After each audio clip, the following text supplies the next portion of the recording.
Hey, how's it going today, guys? This is Brandon with the Five Wide Football Podcast. Man, we are coming back to you. Man, we had a couple of really good videos as of late. Our last video we had put out was the top 10 greatest NFL quarterbacks of all time. And today we're going to ride down pretty much a similar path. We're going to continue our top 10 series, but this time instead of quarterbacks, we're going to look back at the top 10 greatest NFL receivers of all time.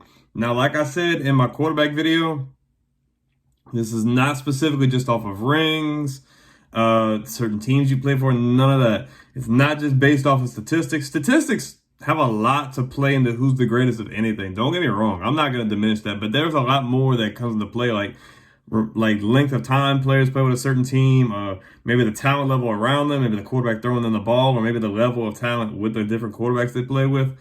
Team structure, stability with the franchise, how many targets and things they're getting, things like that. So, I mean, like I said in my quarterback video, this is not going to be your same cookie cutter receiver list. A lot of these names might surprise you as well as some of the honorable mentions. But before we get started, guys, I just want to say thank you guys for all the support. If you guys do love this kind of content, don't forget to like this video, leave a comment. I love the feedback, and don't forget to subscribe. Now, for you guys that are already subscribed, don't forget to hit that bell notification so you do not miss a beat. With that bell notification, every time a short is dropped, videos, any news or anything, you will get instant notifications. So don't forget to check that out. And for the people that have been leaving comments and awesome feedback, man, I love it. I think it's funny going back and forth because sometimes you guys correct me on things or make me look funny, and that's okay. Because that's the point of this. Like, I like having discussions. I like having conversations and being able to kind of pick each other's brains. Some people have different viewpoints, and I'm cool with that. I like that. I don't want it to just be boring and nobody talk back and forth. So you guys go right ahead and continue to do that, and hopefully we can channel continue to grow. We're still pretty small. We're getting really good views though, so you guys are liking the stuff we're putting out. But man, like I said, if you're not already subscribed, don't forget to like, comment, subscribe, hit the bell notification, and let's get started. So we are going over the top 10 greatest receivers in NFL history. But before I get into the actual top 10 list, I have a list of probably 5, 6, 7 guys that are on my honorable mentions that I felt like I had to mention their names. I'm not going to go crazy in depth with these guys because they're not on the actual top 10 list, but here we go. Number one on the honorable mention list is going to be Raymond Berry with the Baltimore Colts back in the day. Really good receiver. Tim Brown, man, Heisman Trophy winner. Play with the Raiders, play with some other teams, really good as well. Man, Washington legend Art Monk, man. Don't forget about Art Monk. I got Fred Biletnikoff. They named an award after him. He was legendary for a reason. I've got Andre Reed with the Buffalo Bills, man. He almost made this list. Very close, very close. And just because they didn't make this list, the fact that they're an honorable mention on my list means that they were literally, you're picking straws. Like, they literally could have been on there as well. And I've got Isaac Bruce, member of the greatest show on turf, as well on my list, man. He's got over 1,000 receptions for 13,000 yards and 91 touchdowns. But now that we've gotten through our honorable mentions, we're going to get into the actual top 10 list. Yes, guys, the return of the notebook. Always take notes. Always do your research. Always make sure you know what you're talking about so you don't look silly like me sometimes.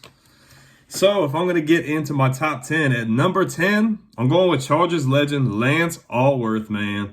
542 receptions for over 10,000 yards, 85 touchdowns. He has 2 championships and 7 Pro Bowls, man. Lance Alworth was a baller for the Chargers back in the day. There's not a whole lot more you can say about it, man. Like, this was kind of in that period where the pass game was starting to evolve and become more prevalent. Obviously, running the ball was always a thing, always would be a thing, but the fact of him racking up over 10,000 yards in that era, man, very impressive to say the least. But this next guy really helped revolutionize the receiver position. And at number 9, I've got Don Hutson, Green Bay Packers legend, man, back in the 40s, 50s. Racked up almost 500 catches for almost 8,000 yards and 99 touchdowns. Won 3 NFL championships. This was unheard of at that time because the passing game wasn't as popular then. It wasn't heavy passing. It was a lot of run, run, run. So the fact that he was able to put up the statistics he did in a time where it wasn't really a thing, like, he really revolutionized and paved the way for the receiver position and started opening coaches, owners, general managers, all that to, hey, we can take a chance to start throwing the ball. We can really invest in our quarterback. and give these guys chances to go up and get the ball instead of always just ground and pound running the ball every single time. Don Hudson, man, legend in my book, man. You can't ever go wrong, man, whatsoever. But that's for some of the old heads. I'm pretty sure there's not too many people watching these videos that remember Don Hudson. If you do, you were very young, and that was a long time ago. But nevertheless, Hall of Famer, legend for the Packers, man. I digress. Now, number 8 is very interesting here. I'm not trying to go too fast through these. Number 8 could have gotten a whole lot higher on this list, in my opinion, had he not retired early and called it quits. I mean, everybody has their reasons. It seems like it's becoming more prevalent and more popular nowadays to retire earlier, I guess to avoid tolls on your body, anything like that, or mental health issues.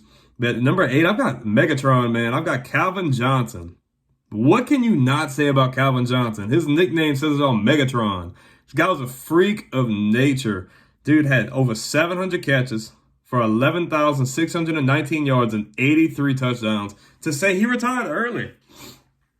Him and Stafford were great combination together, man, when Detroit really was, not going to say a laughing stock, but they were a really middle-of-the-pack meh team. And, I mean, they didn't have a whole lot of success, like winning-wise, but, man, he was the best receiver in the league at the time. Like, there was no question. Like, you couldn't guard him. He was just so long, and his catching radius was just so vast and wide that, like, it didn't matter where the ball was put. Didn't matter if Stafford put it too high, too low, too close to the sidelines. Megatron was going to go out and get it.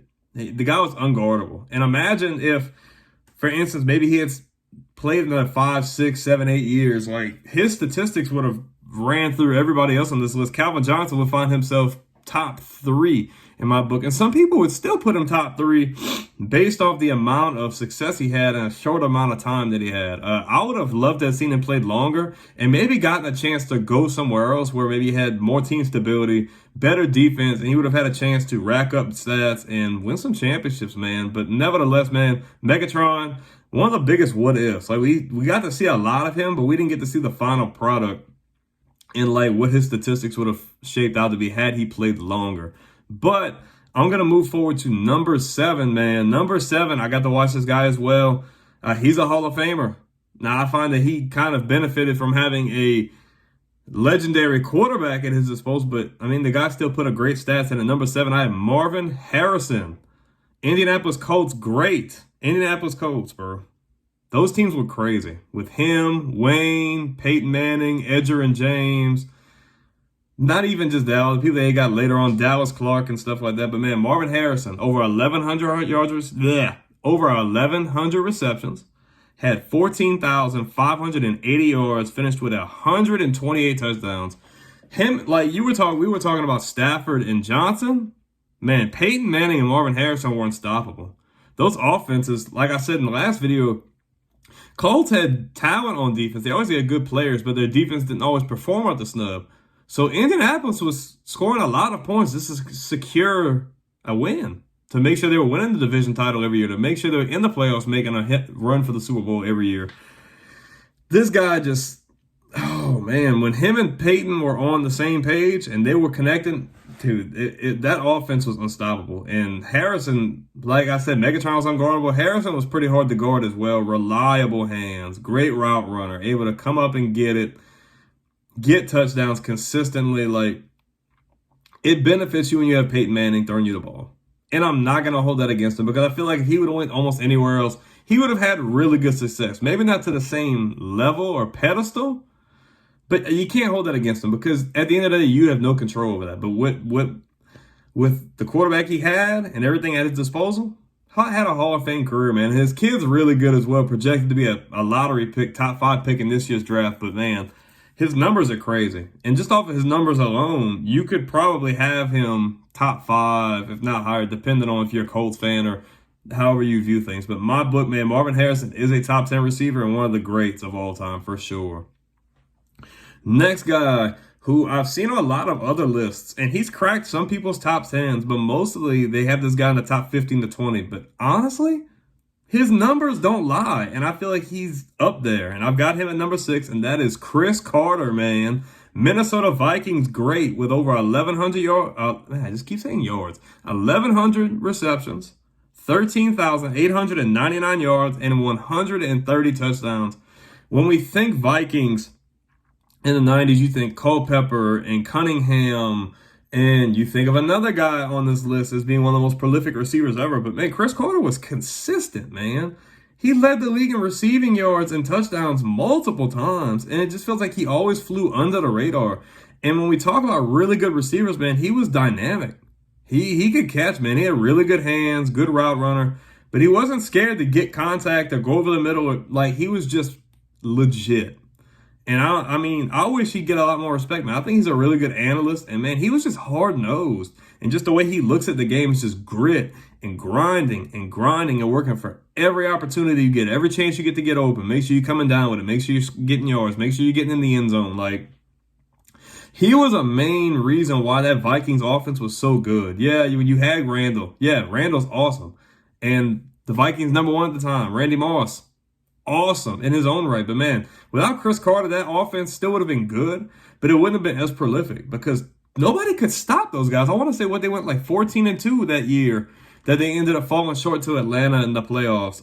That would have been a good matchup too. Minnesota and Denver in the Super Bowl would have been really good. But, man, Chris Carter, he's a Hall of Famer, man. He's a legend. And I would really hope that people would sit down and really watch the tape and realize how good he really was, man. Chris Carter, I've got him at #6.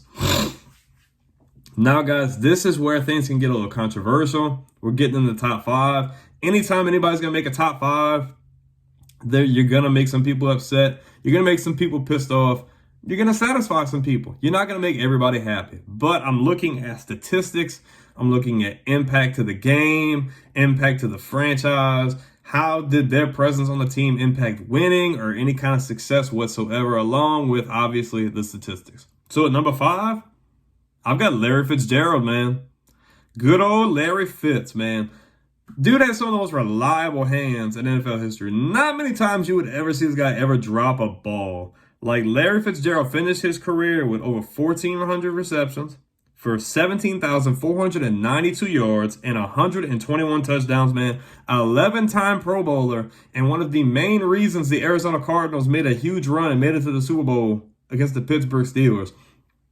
That touchdown he had late in that game, looking down himself at the scoreboard, just running down the field, man, was a legendary play. Unfortunately, Kurt Warner and the gang didn't end up winning that Super Bowl, but he was a key piece to them making that run. And he just I never seen him take a playoff. I never seen him get boxed out. Like, he just always would find a way to get the ball in his hands. It didn't matter who was covering him, what was going on. He didn't always have stellar quarterback play ever, man. You got to think Larry Fitzgerald went through quite a few quarterbacks. This team had Matt Leinart and Carson Palmer and Kurt Warner and probably a plethora of other guys. And Kurt Warner's a Hall of Famer. Carson Palmer's, I don't know if he's a Hall of Famer, but I would think so. Didn't always have consistent quarterback play, but it did not matter, man. Larry Fitzgerald was your wide receiver 1, and he was going to get you key plays. He was going to get you catches. He was going to move the chains. He was going to get in the end zone. And you knew if you throw it at the Larry Fitz that he was going to come down with it. Just humble guy, real quiet guy, not flashy. Just went out there, made plays, tried to put his team in the best position to win, man. Larry Fitzgerald was awesome. And it sucks, man. Like, he just kind of, like, just faded off. Like, he never, like, I don't know if he's ever, like, officially came out and said, okay, I retire. It's like he kind of just faded off into the sunset. And that's kind of what I would expect from him. Man of very few words, man, but reliable, strong, great hands, legend. Larry Fitzgerald, we got him at #5. Let's move up in our notebook, guys. #4 is a guy that a lot of younger cats may not know about, but he's got to be, hands down, maybe almost the best hands on this list. And I'm talking about #4. I've got Steve Largent from the Seattle Seahawks, man. Finished his career with over 800 receptions for 13,089 yards and 101 touchdowns, man. He finished his career a 7-time Pro Bowler. Dude, Steve Largent was legit. Like, and the Seahawks weren't even really a crazy team at that point, but he was just everywhere, man. Reliable. Just seems like he just would catch everything. It didn't matter where the ball was at. If he had to jump up and get it, cool. If he had to lay out and dive for it, cool. If he had to catch it in traffic, cool. Steve Largent was your guy. And it's not too often like a lot of white receivers get a whole lot of credit. And I mean, look, I'm not making it about race, but I mean, we're not necessarily as always athletically or as talented, but man, this guy, a receiver's job is to catch the ball, obviously blocking and stuff, but to catch the ball, and Steve Largent did it with the best of them.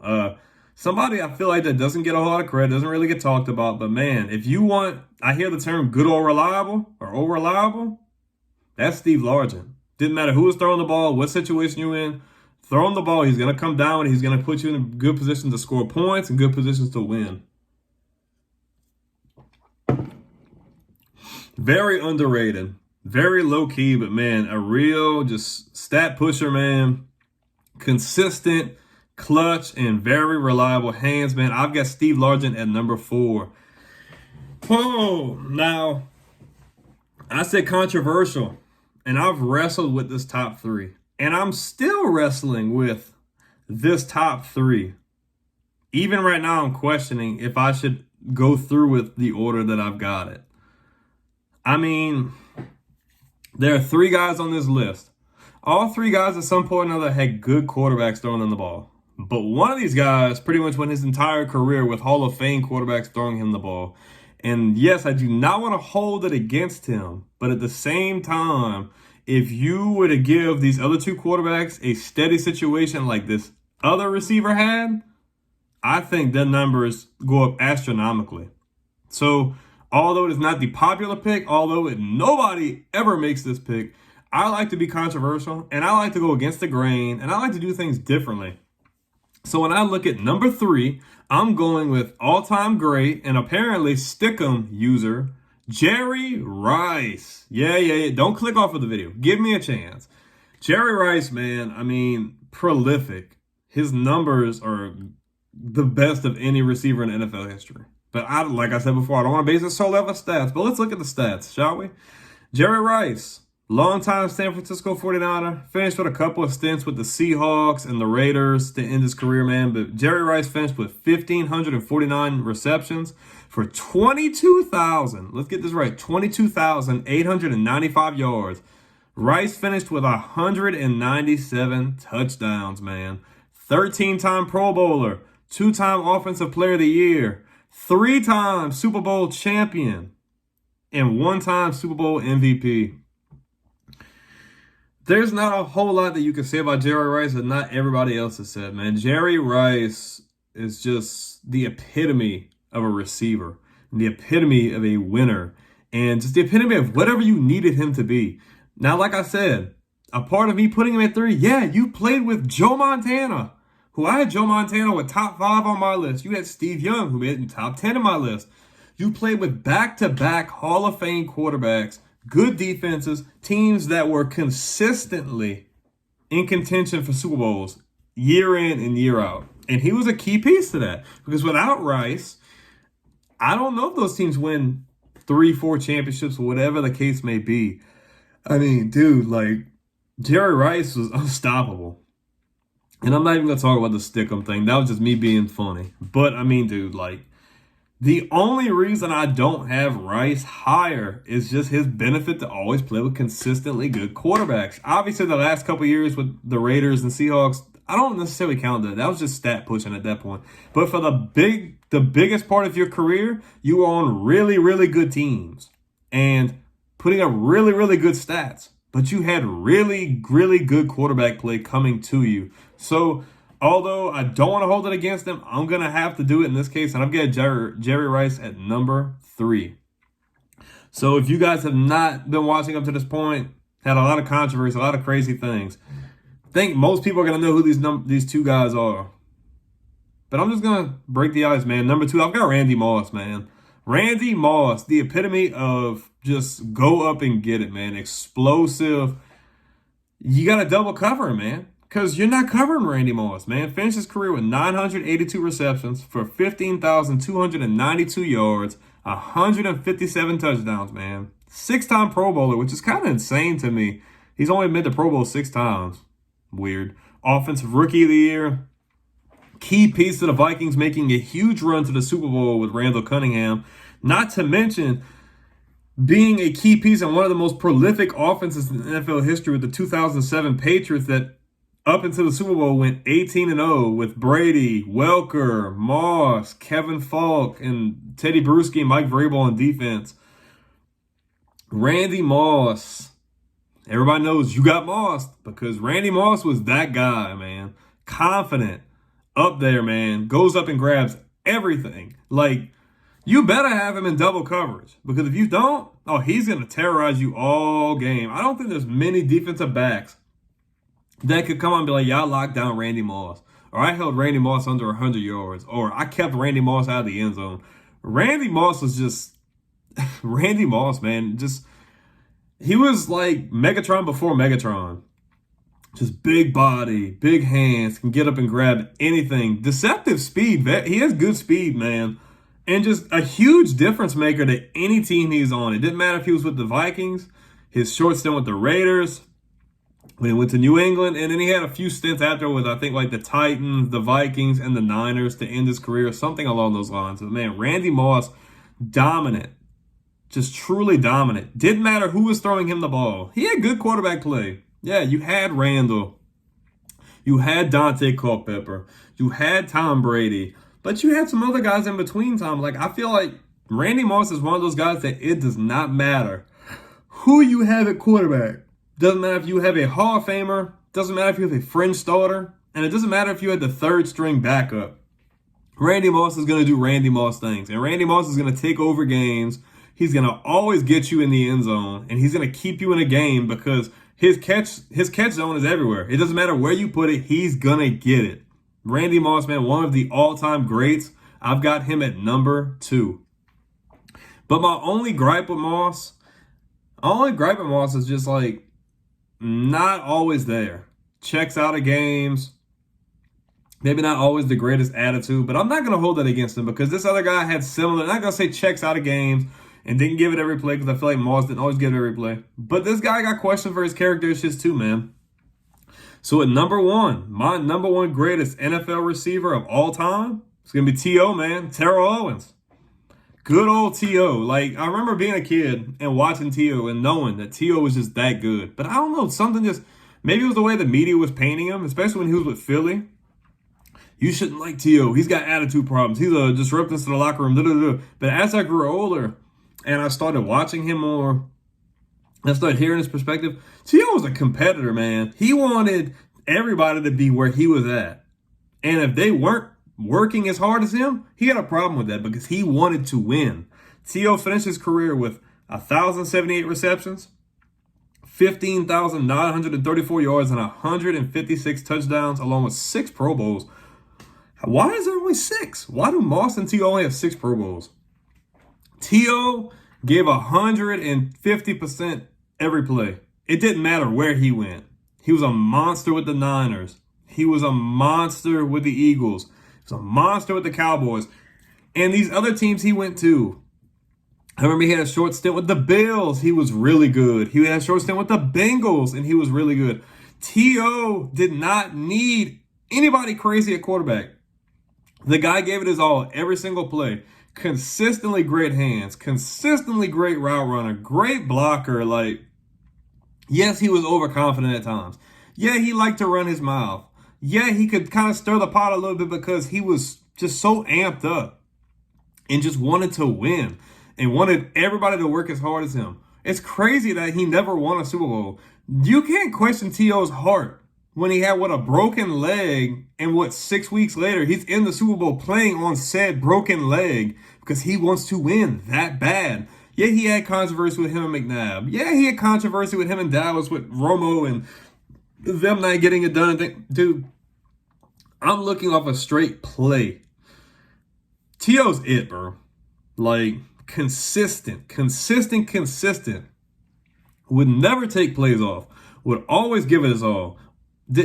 Just crisp routes, catching everything. He had a crazy streak. I wish I would have researched. He had a crazy streak. How many consecutive games with at least a reception? I remember when he was at the Bills, the Saints ended up being the team that broke him of that streak. But just consistent, man. Just consistent. His stats say it all, man. Imagine if he, like I said before, if he would have had the consistency that Jerry Rice had got from the quarterback position and overall team play. there would be no question who would be better. I mean, they were on the same team for a very small amount of time at the end of Young's run with the Niners before Rice initially left.